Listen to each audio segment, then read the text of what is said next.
Ici Kevin Larose pour le service d'électrothérapie. En fond, je suis directeur de compte pour l'Est du Québec. Puis aujourd'hui, j'avais envie de vous parler d'un sujet particulier, la réathlétisation, avec une de mes partenaires de chez PCN, Charlotte Vallière, que je vais la laisser se présenter. Bonjour, alors oui, Charlotte Vallière-Villeneuve, je suis physio ici à PCN Sainte-Foy depuis 2019. Avant ça, j'ai commencé ma carrière avec le Rouge et Or, donc de 2013 à 2019. Donc c'est ce qui a forgé un petit peu ma pratique depuis le début finalement. Et puis moi, ça me fait vraiment plaisir de venir parler un peu de réathlétisation. C'est vraiment quelque chose qui me passionne, une approche qui me passionne, que j'ai hâte de discuter de ça aujourd'hui. En gros, pour le monde qui nous écoute là, puis que c'est peut-être pas intégré dans leur pratique ou qui ont peut-être jamais entendu ce terme-là de réathlétisation, en gros, c'est quoi que ça mange en hiver versus de la rééducation, de la réhabilitation, de la réadaptation, peu importe les autres termes, la réathlétisation spécifiquement, c'est quoi? Donc, je dirais que ce qui qualifie un peu, d'abord, moi, le grand terme, je dirais que c'est une approche, OK? Donc, déjà, c'est une façon de voir les choses, c'est une façon d'approcher les problèmes, peut-être. On sort un peu de la physio standard où on traite un diagnostic ou un problème ou une région, par exemple, mais on essaye plus de voir le pourquoi c'est arrivé, puis toujours lié à ce que la personne a besoin de faire. Donc, pour donner un exemple un peu plus concret là, de A à Z, là, tu sais, quelqu'un vient te voir avec une problématique X qu'eux identifient. Souvent, les gens viennent nous consulter parce qu'ils ont de la douleur, là.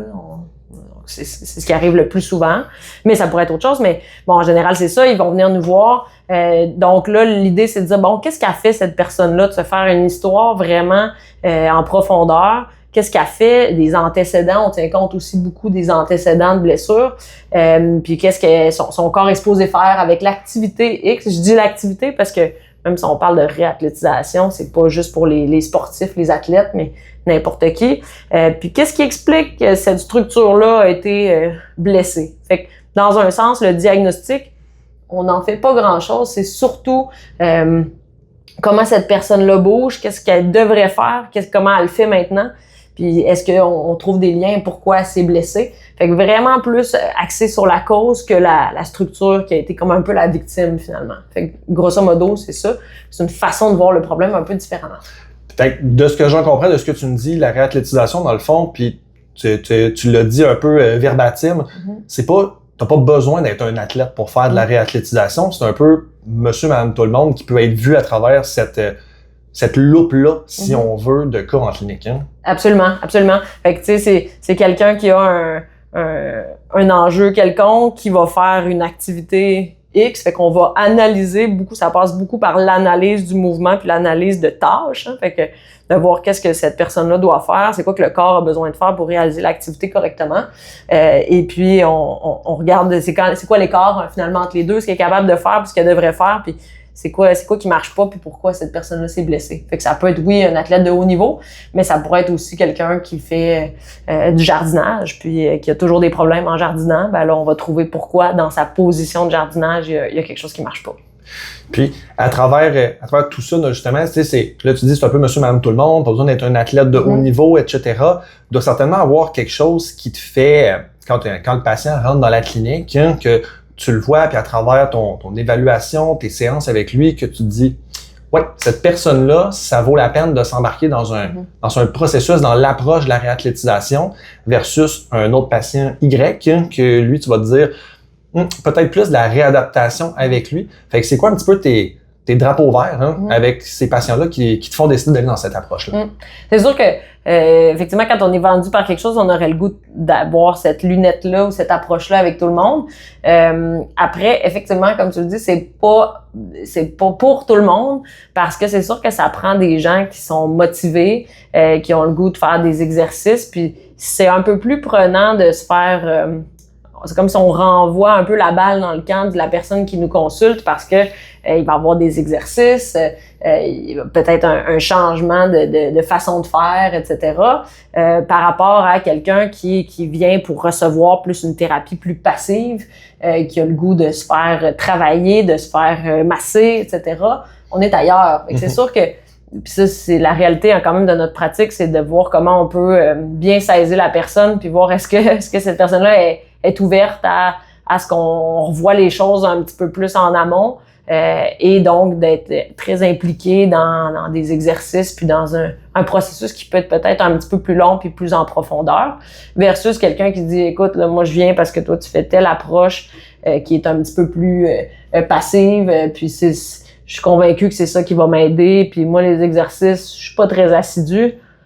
C'est sûr qu'on risque d'avoir peu de résultats avec cette personne-là. Fait que des fois, c'est de trouver le juste milieu de répondre aux attentes et aux besoins du patient. Puis des fois, quand même, on peut se permettre de partager un peu notre idée puis de voir un peu s'il y a une ouverture, parce que les gens peuvent, sans le savoir, sans savoir ce qui peut être bon pour eux, peuvent être convaincus, devenir convaincus finalement. Mais effectivement, il y a des gens qui, s'ils n'ont pas envie de faire des exercices puis aucune ouverture à ça, c'est pas le bon choix de patient.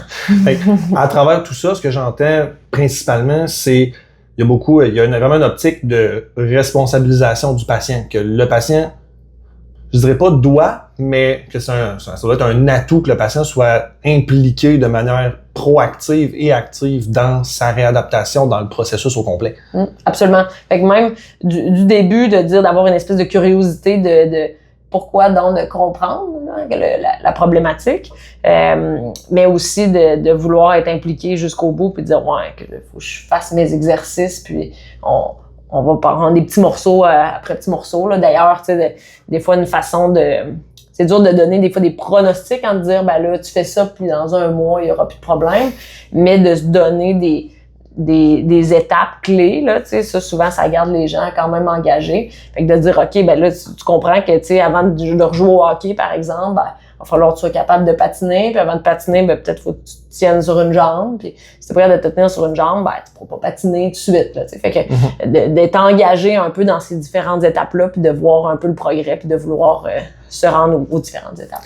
Fait dans le fond, de ce que j'en comprends, c'est que tu balises un petit peu le processus du patient avant de faire activité X, il y a W, X, il y a W, Y, Z, il y a tout l'alphabet avant de se rendre jusqu'au processus. Fait si tu fais un petit peu une timeline, là, une ligne du temps d'un patient qui arrive en réathlétisation, qui arrive en traitement, en fait, puis tu te dis, lui, je vais faire de la réathlétisation avec lui. Tu commences par quoi? Tantôt, tu parlais d'analyse de mouvement, tout le kit. Fait un peu, est-ce que tu nous marches à travers ces balises-là? Oui. Fait qu'il y a différents types de patients. Fait que, en gros, on part de l'image de départ de dire, d'abord, on analyse la tâche. Fait qu'est-ce que cette personne-là a besoin de faire? Quel genre de mobilité ça prend pour faire cette activité-là?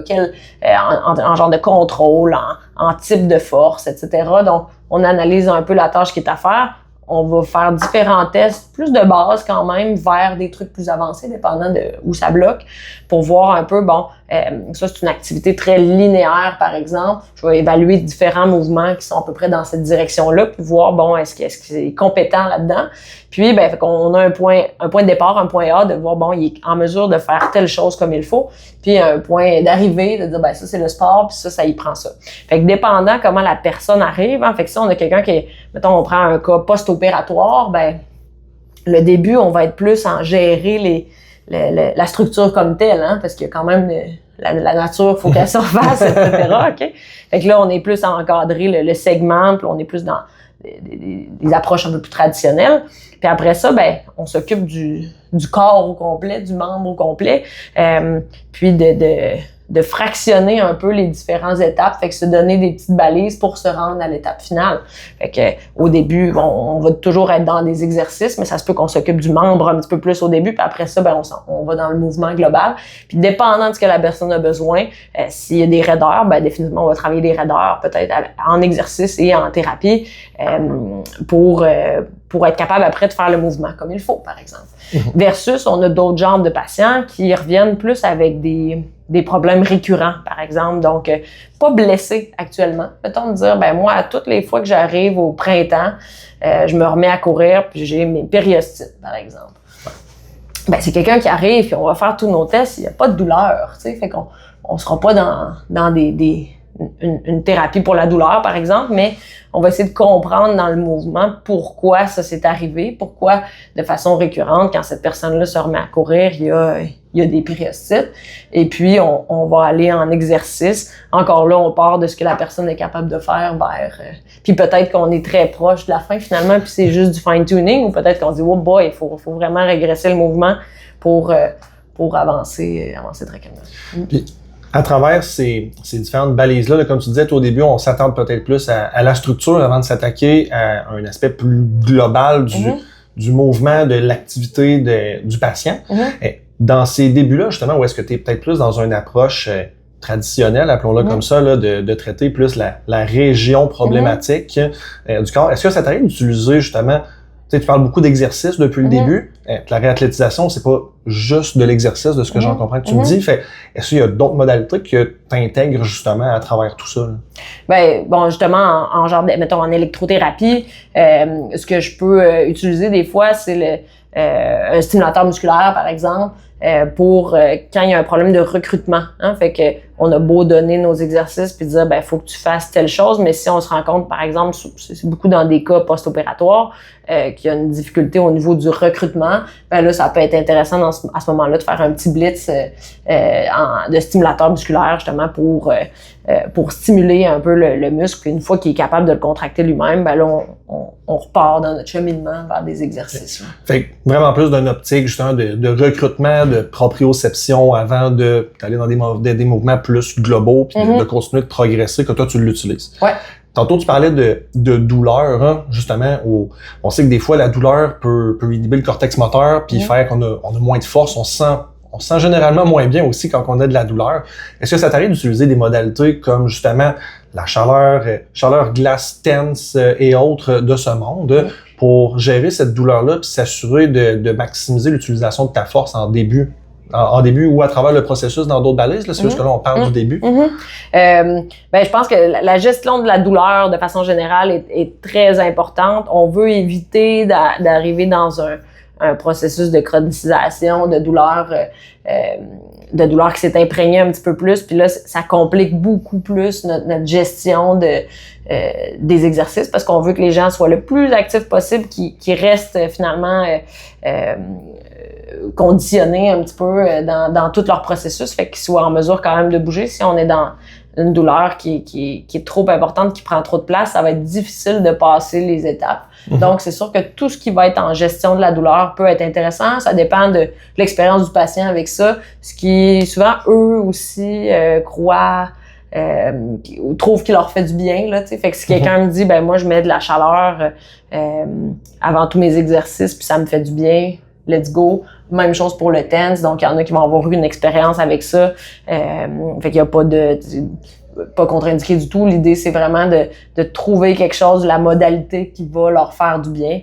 Puis, qui va comme nous ouvrir une porte, finalement, à faire des choses un petit peu plus funky, là. Tu sais, nous donner une petite porte d'entrée. Fait que c'est sûr que s'il y a de la douleur, ben souvent le mouvement est inhibé. On peut avoir des patrons compensatoires. On va peut-être découvrir des genres de faiblesses, mais qui sont pas nécessairement des faiblesses. Un membre qui a mal va pas forcer fort. Quand même qu'on dit « Ah, c'est parce que tu manques de force, on va le faire plus. » S'il y a de la douleur, on pédale, on travaille dans le vide un peu. Un coup d'épée dans l'eau un peu. C'est ça. Donc, toute modalité un peu analgésique va être pertinente pour s'ouvrir cette porte-là un petit peu à faire d'autres choses. Puis une fois que tu as clairé justement cette première balise-là, que tu te dis, OK, la structure atteinte a été travaillée, etc. On est prêt à progresser vers autre chose. Là, je suppose que tu vas pas directement dans le mouvement spécifique du sport dès que la structure a été travaillée. Je suppose qu'il y a au moins une étape intermédiaire. Au moins une étape intermédiaire entre les deux. Ouais. Fait que, tu sais, on va décortiquer un peu les types de mouvements. Fait que, par exemple, si on a quelqu'un, je vais donner un exemple, mettons un skieur alpin, OK? Donc, le ski alpin, on a de la mise en charge sur une jambe, on a un transfert de poids latéral, donc ça, faut que ça soit super bon.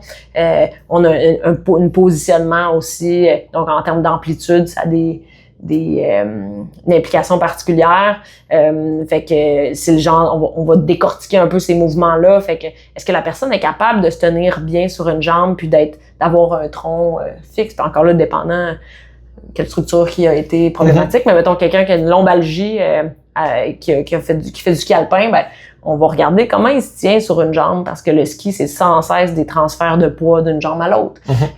Comment il déplace son poids latéralement? Est-ce qu'il finit par shifter le tronc comme ça? Puis on se dit, ouais, OK, c'est pour ça qu'il se fait mal. Donc, on va peut-être travailler une genre de fente latérale, tu sais. Fait qu'on s'entend que fente latérale, on est loin de faire du ski à haute vitesse, tu sais, mais les étapes qu'on va voir, puis si finalement sa fente latérale, il la fait super bien, ben il faut progresser, là. Donc, ça aussi, ça fait partie un peu je dirais, de la particularité de la réathlétisation, c'est de s'en aller jusqu'au bout. Ça, c'est quand même, je pense, peut-être quelque chose qui est un petit peu plus difficile quand on est en physio. On est très, très bon pour le début, la gestion de la douleur, la thérapie, les exercices de base, mais dire, bon, mais une fois qu'il fait sa fente latérale, on n'est quand même pas en train de faire du ski, là. Fait que, tu sais, de charger aussi les mouvements puis d'aller d'avoir une demande qui est similaire à ce que le sport exige, là. Fait, de ce que j'en comprends, c'est au-delà de la première étape, où est-ce que c'est plus, comme tu disais, conventionnel, que c'est les outils puis l'espèce de mode de pensée qu'on est habitué d'avoir en physiothérapie. Après ça, ça devient beaucoup dans le décortiquer le mouvement spécifiquement dans la tâche, mais très décortiqué, justement, comme tu disais, de juste se tenir sur une jambe pour le skieur alpin, exemple, qui fait des sauts puis qui s'est blessé. En effet, faire de l'équilibre unipodal en clinique, on est loin d'être rendu embarqué sur des skis. Fait que c'est un processus qui, puis là, au début, tu disais, c'est difficile de donner comme un temps précis aux patients, mais là, de ce comment t'en parles, ça a l'air d'être un processus quand même assez étiré dans le temps. Je suppose que ça dépend de la gravité de la condition inévitablement. Mais en général, tu dirais ça prend combien de temps? J'ai pas besoin d'une journée, mais comment ça s'étale justement cette ligne du temps-là pour un patient? Là? Ça peut être quand même variable. Ça va dépendre quand même. Moi, je pose toujours la question aussi des deadlines, là, parce que surtout quand on est dans le monde du sport, si quelqu'un a quelque chose dans un mois, par exemple, ben faut travailler avec ça, là, tu sais. Fait qu'on va essayer d'améliorer puis de faire des interventions qui vont avoir le plus gros impact rapidement. Hein? Fait que on va peut-être accélérer un peu notre processus, mais dire faut qu'on améliore ça ou ce mouvement-là, si on le nettoie, si on améliore ça, ben là, ça va avoir un gros effet sur ta raison de consultation, par exemple. Ben, on va s'attarder à ça. Fait que le délai peut autant être aussi long qu'il faut pour s'améliorer. Fait que quelqu'un qui a des problèmes depuis très longtemps, quelque chose de récurrent, puis qui dit là, moi, je viens de voir, puis là, je veux régler ça une fois pour toutes. Ça me dérange pas de pas faire mon sport tout de suite, mais je prends le temps. Probablement que ça va être un petit peu plus long, puis encore dépendant de à quel point ils sont assidus puis qu'ils progressent, tu sais. Mais autant ça peut être très très court parce qu'on a un délai très très court, puis c'est ça qui est ça là, tu sais, chez des athlètes qui ont une saison et tout ça, puis peut-être que là, on fait un petit bout en sachant qu'ils vont régresser, on refera un petit bout après, fait que c'est très très malléable comme ça là. Fait que c'est quand même périodisé justement selon la réalité de l'athlète ou de monsieur, madame, tout le monde qui embarque dans ce processus-là. Puis, depuis qu'on en parle, je suis curieux parce que chez PCN, vous avez quand même une certaine expertise, pas une certaine, vous avez une expertise en course à pied, beaucoup avec la clinique du coureur, etc. C'est quelque chose qui est très, vous êtes reconnu pour ça. Puis, la course à pied, c'est un sport qui est très accessible, justement, à monsieur, madame, tout le monde. On a Blaise que tout le monde ferait de la course à pied demain matin si c'était possible.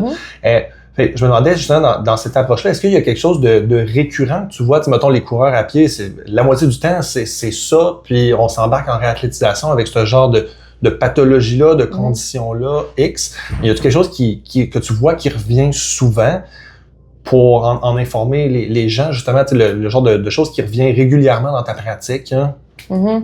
J'essaie de réfléchir. Je dirais quand même des problèmes de genoux, des problèmes de dos, par exemple, donc, ou aux hanches. Fait que des fois, sans généraliser, là, tu sais, le genou est souvent une région qui, la victime, c'est rarement la cause du problème. Donc, pour faire encore des généralités, là, on va avoir une cheville qui bouge bien puis une hanche qui bouge bien. Si un ou l'autre fait pas trop sa job, souvent le genou va devenir un peu... C'est lui qui encaisse ça. Oui, exactement. Donc, quelqu'un qui vient pour un problème de genou, ben c'est clair qu'on va regarder comment ça bouge autour, puis est-ce qu'il y a tout ce qu'il faut pour faire l'activité dont on parle, la course par exemple, s'il y a des antécédents de quelque chose aux chevilles, donc, c'est un bon exemple de quelqu'un chez qui on traitera pas son genou. Si on traite son genou, il va revenir à toutes les quelques semaines avec le même problème. Mais si finalement on se rend compte qu'il y a un problème au niveau du pied, au niveau de la cheville, ben il faut adresser ça dans son mouvement de course. Fait que probablement que nos exercices ou notre analyse, on va le faire sur quelque chose de linéaire sur une jambe, par exemple, parce que c'est un petit peu ça la course. Là. Fait tantôt, tu parlais justement de, on s'attarde à la structure atteinte, etc. Puis là, comme tu dis, c'est des fois la structure atteinte, et la victime d'une autre problématique ailleurs. Fait de ce que j'en comprends, c'est un peu là que la globalité de l'approche de la réathlétisation vient embarquer d'élargir un peu les œillères plutôt que de s'attarder juste sur la structure précise qui est la raison de consultation. En gros, là, le patient n'arrivera pas pour dire j'ai un problème à la cheville qui me cause de la douleur au genou, qui impacte mon dos, qui impacte ma course, etc. C'est souvent pas mal plus simple que ça. J'ai mal au genou. Fait comment tu fais pour savoir où regarder, justement? T'sais, quand le patient rentre dans toi, tu fais comme ça doit être sa cheville qui fait qu'il a mal au genou. Est-ce que tu as un truc, mettons, pour quelqu'un, un physio, un technologue, un you name it, un professionnel de la santé qui désire peut-être commencer à s'approprier cette loupe-là, puis d'analyser différemment le mouvement de son patient? C'est un truc, un ou des trucs. Fait que finalement, c'est de prendre le mouvement dont on a besoin. Hein. Fait que la course à pied, par exemple, passer d'une jambe à l'autre ou le mouvement de course. Fait que peut-être qu'on va régresser un peu ce mouvement-là pour pouvoir le regarder puis à tirer des conclusions. Bon, on regarde sur une jambe quelque chose qui va pas, quelque chose qui nous dit ça a l'air à stresser cette structure-là un peu de la façon dont il le fait. Peut-être qu'on compare les deux côtés. Après ça, juste en faisant ça, on peut pas tirer de conclusion parce que est-ce que c'est quelque chose qui bouge pas bien? Est-ce que c'est plus une question de contrôle? Ben là, après ça, dans un deuxième temps, on va probablement mettre les mains dessus puis voir, bon, pourquoi j'ai vu ça? Fait ça rapetisse un peu l'entonnoir de dire, on a trouvé un mouvement qui est pas net. Là, on a peut-être des hypothèses de dysfonction, de choses qui fait pas bien. On va le décortiquer. Donc là, on s'en va dans quelque chose qui est un petit peu plus...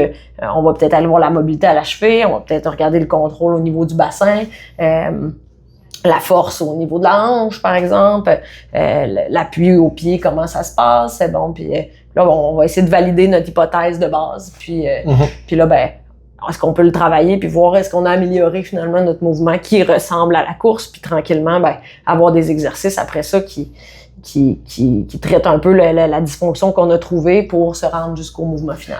Fait que dans le fond, c'est vraiment de y aller. On part vraiment large avec, encore une fois, l'analyse du mouvement, comme tu disais, de trouver un mouvement qui est problématique. Puis à partir de là, c'est là que le vrai travail d'enquête commence pour savoir est-ce que la place qui fait mal, c'est vraiment celle-là qui cause le problème ou la douleur est causée par un autre problème qui est ailleurs. Hein? Exactement.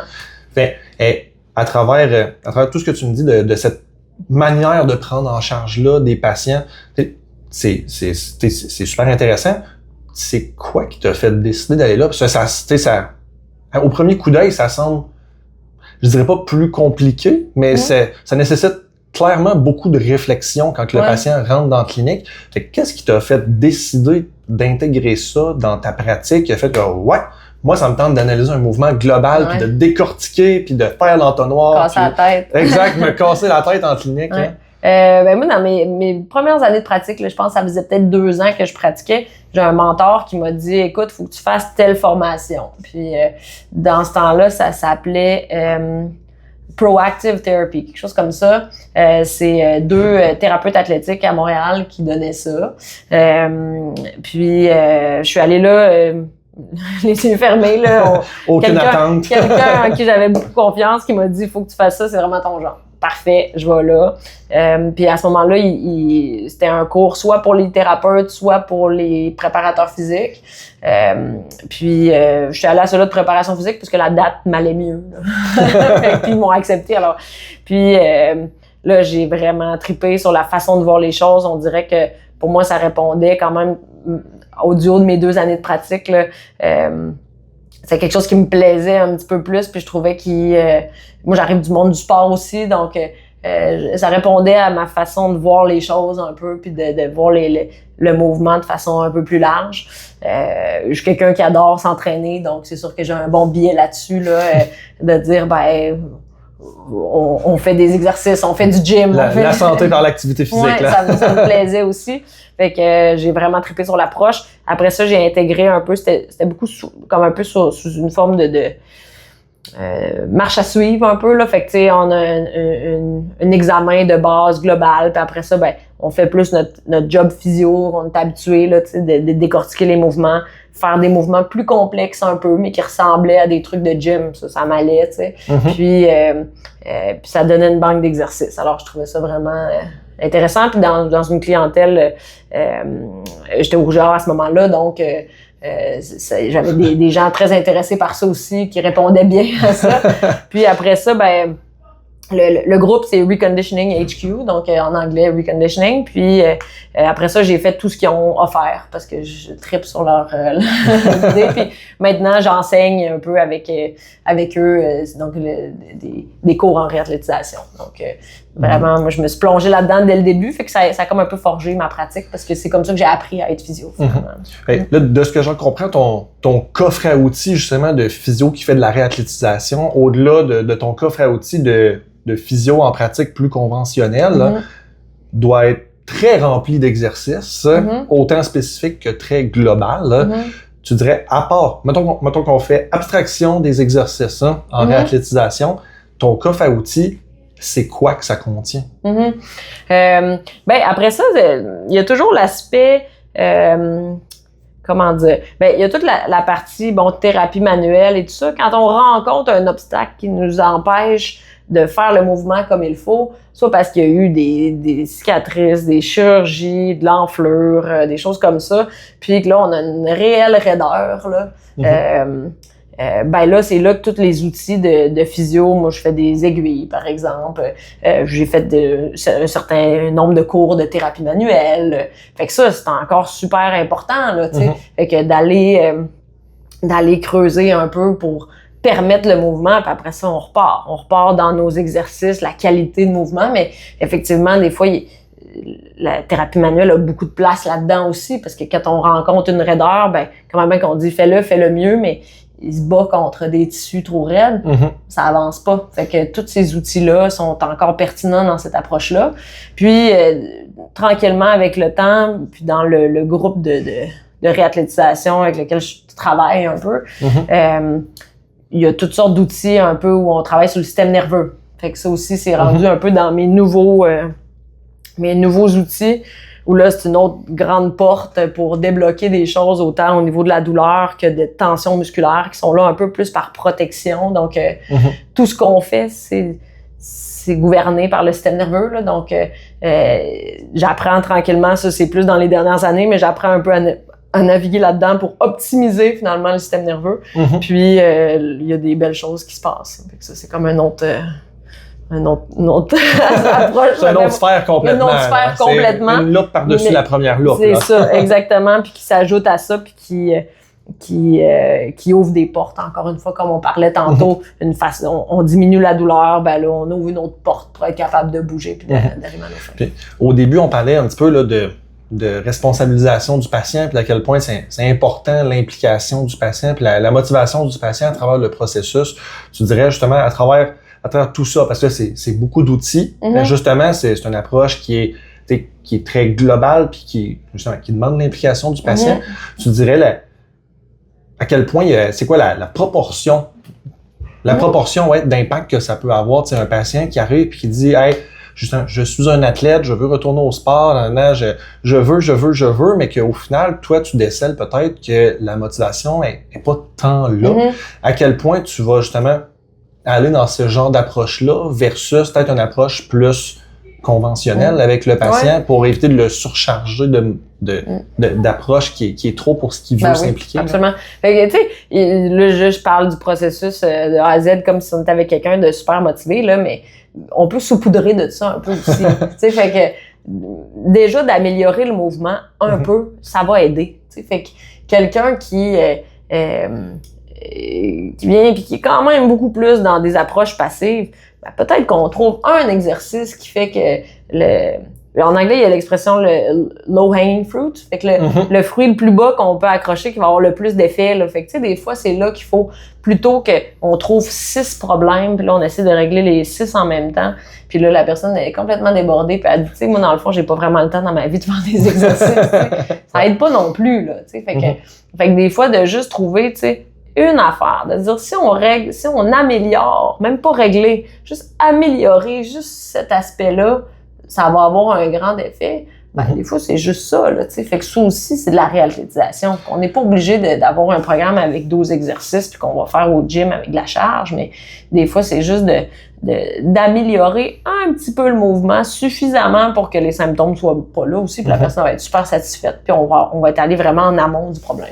Fait que dans le fond, il y a comme un spectre du pourcentage de réathlétisation que tu intègres dans une prise en charge, que tu peux y aller très, très léger versus très intense, dépendant de à quel point le patient marche main dans la main avec toi dans ce processus-là. Dès que tu as devant toi du temps qu'ils ont, de l'énergie qu'ils ont à mettre là-dedans, effectivement. Puis ça, c'est quand même, c'est ça le pain et le beurre là, dans une clinique privée. On a de tout ce range-là.